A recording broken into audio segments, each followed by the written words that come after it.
Andy B here. We are still at the Evangelical Alliance office in London, which is brilliant. Myself and Nathan Thomas. We have spoken to, so far, since 10 o'clock, Rachel Heffer on Finding Jesus research, and then we chatted on about being human with Joe and Catherine, which is amazing because I remember the names, which is for me phenomenal. And I've now got in front of me Alicia. Hello.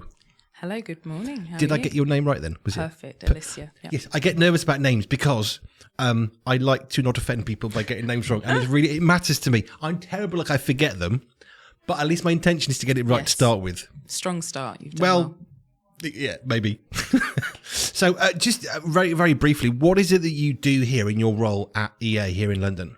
Yeah, so my job title is Head of Public Policy for the Evangelical Alliance, and it's twofold in many ways. There's a level of coordinating our work in all of the 4 parliaments. So we have teams in the Senedd, so in Wales, team in Northern Ireland who work on devolved policy, and we have a team in Holyrood who deal with and engage parliamentarians there. And then my day-to-day role, which is why I'm a bit formally dressed today, is Westminster and Whitehall. So this morning there was a National Parliamentary Prayer Breakfast, and essentially my role is to represent our membership within the doors of power and talk very much about what are our members doing, both churches, individuals and organisations, to serve local communities and to share the good news of Jesus. So, which is much needed.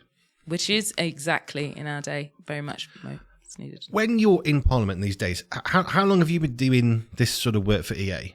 So yeah, I've been in this post since August 2021, so I'm coming into my 4th year, and in that time we've seen an incredible shift in terms of politics, but also politicians. When I started, it was the first year following COVID, if we remember those days, and Parliament was still coming out of policy of lockdown, but also we had at that point, it was Prime Minister Boris Johnson, and in the following year, it was a revolving door of different Conservative leaders, different prime ministers, followed by the Queen's death, which in policy-making terms, that's a lot for Westminster and Whitehall to deal with, the kind of the start-stopping, the insecurity and instability of policy-making. And of course, we're only 2 or so years on from the pandemic, so there's still a lot of needs within kind of public services. So that's essentially my role, is to build relationships with politicians, parliamentarians and civil servants on kind of key policy areas of evangelicals. I'm curious what you think about this. I was listening to, I can't remember the name, it was an big American church, and it was someone from the church who wanted to go into politics in some regard. I've forgotten what. But the bit that I really was curious about chatting to you about is he said this. When he's chatting in the Senate in America, he found that a lot of the politicians they don't know what to do. They see the problems and they can identify them and they know they've got to do something, but then they don't have the answers. So what he found was they were saying, well, we're doing this thing because someone said it's a good idea and we don't have a better idea, so we're going that way. And that was kind of what he discovered across quite a few people in politics in America, which I figured was probably a fairly good benchmark for how they're at. Is that similar in the UK? And also, have you found that there's more of an openness to you coming in whatever capacity that may be, from the people in our own political environment? Yes, it's very much a very similar kind of attitude of terms of what is a politician's responsibility, what is the government's responsibility in resolving so many kind of cultural, political, health crises, issues of poverty in the community. And in many ways, there is a responsibility on the government. They've come in with a manifesto, a pledge for change, and articulating what that is still being worked out a year on from the general election.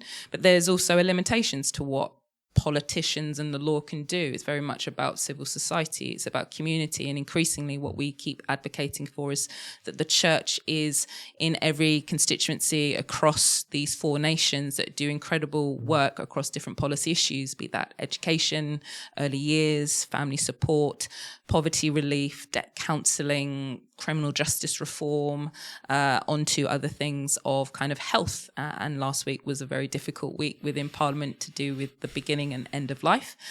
So very much there is a space for all in resolving kind of common concerns, and the church is very integral to that. In terms of your second question, in terms of how do politicians, parliamentarians engage with evangelicals or the Evangelical Alliance, there's very much an educational piece of what is the distinctiveness of evangelicals in the UK and how does that differ from political engagement in the US. And more often than not, we always speak to the evangelicalism in the UK is very theologically driven, but yet very politically. There is no one party that kind of absorbs that. And just before the general election last year, we produced a report called Thinking Faithfully About Politics that surveyed our members to talk about attitudes to politics, their engagement on issues, political parties. And one of the key things, along with caring for the vulnerable and seeing policies serve them, was also engaging with that evangelicals vote across the political continuum. And so many parliamentarians, particularly this new cohort, are very surprised by that, that it's highly likely that I'm speaking to that MP who might be from the Labour Party, and then weeks down the line speaking to someone who's from the Conservative or the SNP or the Democratic Union Party, for which our members may have voted for them. And so they're surprised by that, but equally keen to learn about how evangelicals are engaged in politics and public life and where there can be commonality in serving kind of local constituency needs. How do you, I mean, this is, I suppose, my complete lack of any knowledge of this stuff.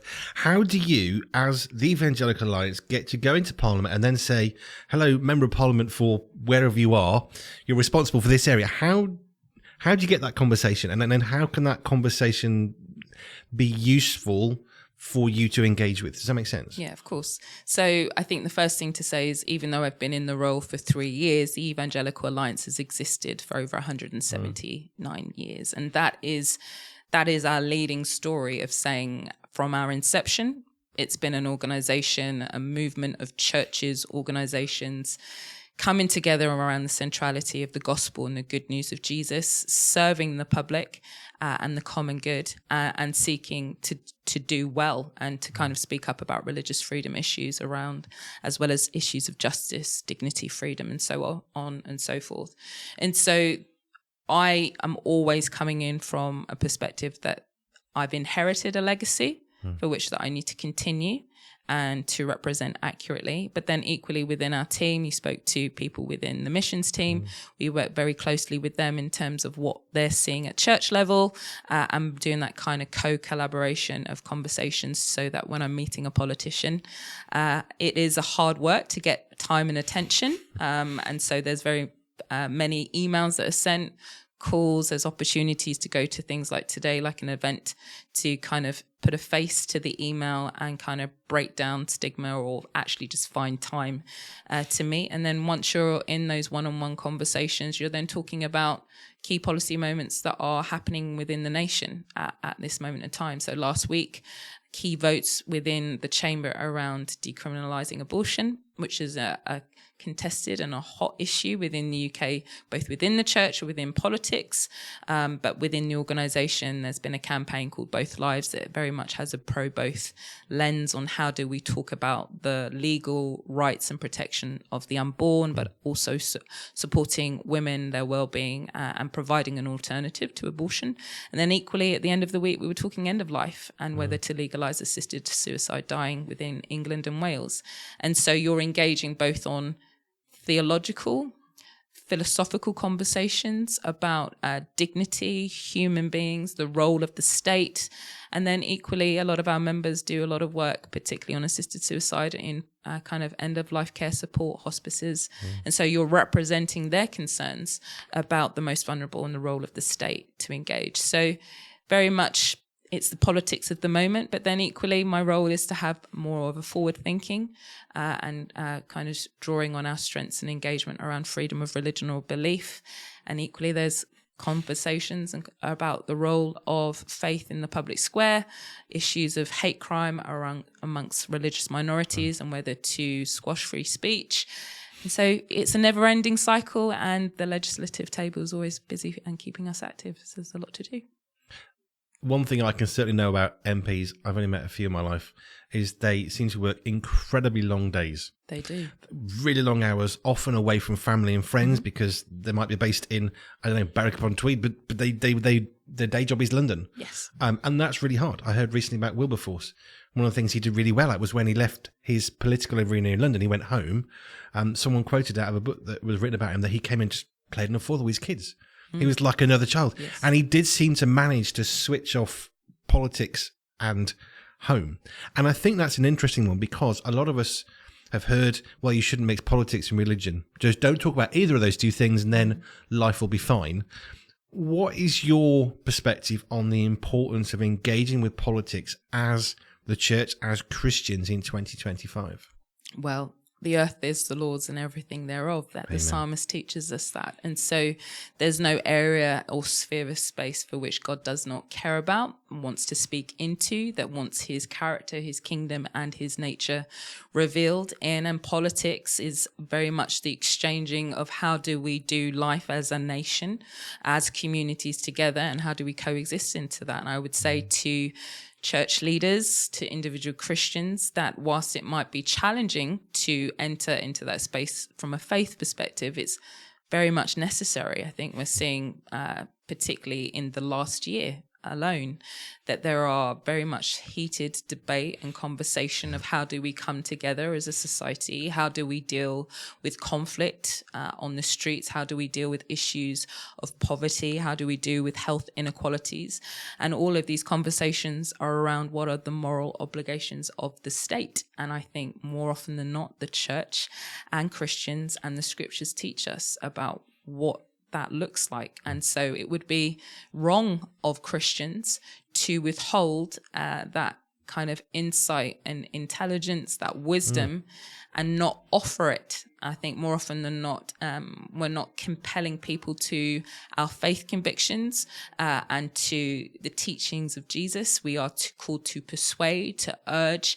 And I think equally we should be speaking into places where people are hurting and on issues that deeply impact us all. And faith and politics, there's a desire to separate, but it's very hard to do that when you're talking about moral governance within a nation. So. I love how you worded that we shouldn't withhold the I suppose the collective wisdom, if you want to put it in. I mean, yours was better than mine, but we shouldn't be withholding that from people because, like you say, EA, more century and a half plus of being and existing and leaving and speaking into people's lives, and I like the way you said we shouldn't be withholding that. And it's easy to want to, or what if they don't like what I say? But we shouldn't be withholding. We had this conversation, I think it was Rachel and I earlier. We have this story of hope. We had the same conversation with Joe and Catherine after 11. We have actually got the answer. Yes. Not we think possibly maybe it's quite a good thing. No, we actually have the answer. It's hope. He has a name. His name is Jesus Christ. So I love the fact that you're basically going to what you're doing, saying we shouldn't be withholding this reality of hope. Absolutely. And this morning at the prayer breakfast, one of the key passages was from John 18, and it's the moment where Jesus is before Pontius Pilate, and where he says in his own words that, his kingdom is not of this world. So there's also a recognition, and I'm also reminded that whilst I care about politics, I believe that it's the role of Christians to lean into that space, to articulate a hopeful message on key different policy areas. Also recognize that politicians cannot usher in the kingdom of God, and that there is actually a limitation to that there's something of only what God can do within a nation, within good governance. And so more often than not, I speak to the team of that our role is to put ourselves out of a job where actually we don't need to be influencing politicians around sound judgment on different policy issues, or to articulate the reason and the case for Christ in policy and kind of governance, because he will do that himself. He will reveal all to every politician, to every nation. But in the interim, we are kind of holding the fort, or rather being an evangelist to politicians. We're sharing the gospel of what it looks like through advocacy. So. I know we had to come to finish because you've got another meeting, but we've got 5 minutes. So just give me a brief story of faith for you. How did Jesus Christ become something that was real to you? So I was raised in a Christian household, and I'm very thankful for that upbringing. But I would say my faith wasn't my own until I was at age 17, and probably leaning to kind of finding Jesus. It was a friend being intentional, badgering and yes to badgering, keep asking, just come to church, read the scriptures. And through that, rediscovered a faith for my own, but also not just a faith for my own, but also a sense of purpose in that. At that point, I was about to start a degree in politics, and I always knew that I was going to do a job in politics post university. And coming to faith was a kind of a clarifying point, a rallying point that you're going to do politics for the Lord. You're going to learn how to read the scriptures and see about kingship and flawed leadership, as we see in kind of Kings and Chronicles, and the role of the prophets calling the people of God back to him. You're going to learn those scriptures, and you're going to represent that in a modern culture and a modern reality, that justice without the Lord is not possible. And so that has been my own kind of faith journey and discipleship. I've worked in various charities, some within a non-faith background and space, and that was very much my learning grounds, learning the skills of campaigning, learning the skills of advocacy, learning the skills of influence and power of persuasion. And it wasn't until kind of 2021 where the Lord is like, those 10 years I now want you to reposition and kind of serve the church and represent the church within a political space. And for that, I'm very, very grateful for. I find this so often in the interviews that somebody starts over here and then they sort of get over there, and then they look back and think, but God's brought me to what I'm doing, and here's the thing that I wanted to do, and here's what God's taken of that and redeemed it, or used it, or embellished it, or enhanced it, and now I get to do the very thing that I was passionate about, but now I'm doing it for God. Amen. That's got to be awesome. It sure is. It sure is. Cool. Alicia, thank you. We're going to go to some more music. This is Andy B. It's actually Stephen D's show at the moment till 3:00, which I've nicked an hour of his. Thank you, Stephen. And we're here till 1:00, broadcasting to you live from the Evangelical Alliance offices in London. Alicia from Advocacy. Thank you. Thank you.